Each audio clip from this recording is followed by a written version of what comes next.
उस टाइम को मेजर किया कभी? उस टाइम को मेजर करके देखें आप रोजाना का कितना टाइम ज़ाय करते हैं। एक दिन ऐसा करें, कागज़ पेंसिल लें, जितना जितना आप टाइम ज़ाय करते हैं ना उतना उतना टाइम लिख के देखें और शाम को कैलकुलेट करें वो कितने घंटे बनते हैं, कितना टाइम आपका ज़ाय हुआ। और टाइम जो है वो हमें खुदा की तरफ से दी हुई सबसे बड़ी नेमत है। सोचें अगर आपके पास टाइम ही ना हो, सोचें एक बंदे को पता चल जाए कल मैंने मर जाना, क्या बीतेगी उस पर? वो क्या क्या करना चाहेगा? वो चाहेगा कि मैं दुनिया की सारी अच्छाइयाँ आज ही कर जाऊँ,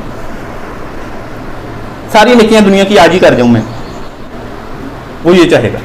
टाइम सबसे कीमती चीज़ अल्लाह ताला की।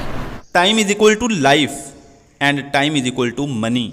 जब आप टाइम ज़ाय कर रहे होते हैं तो ना सिर्फ ये कि आप टाइम ज़ाय कर रहे हैं बल्कि आप पैसा ज़ाय कर रहे हैं और अपनी ज़िंदगी ज़ाय कर रहे हैं। पैसा तो फिर कभी मिल सकता है लेकिन ज़िंदगी नहीं मिल सकती, और वक्त है ही ज़िंदगी, ज़िंदगी है ही वक्त।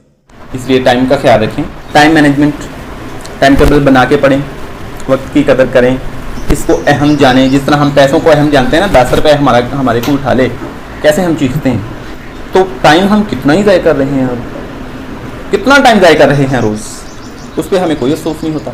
अच्छा ये बात एक लिख लें कि जिस दिन आपको इस बात पे अफसोस होना शुरू हो गया ना कि मैंने टाइम ज़ाय किया, उस दिन आप कुछ बनना शुरू हो जाएंगे, कामयाबी की सीढ़ियाँ आप ऊपर चढ़ना शुरू कर देंगे।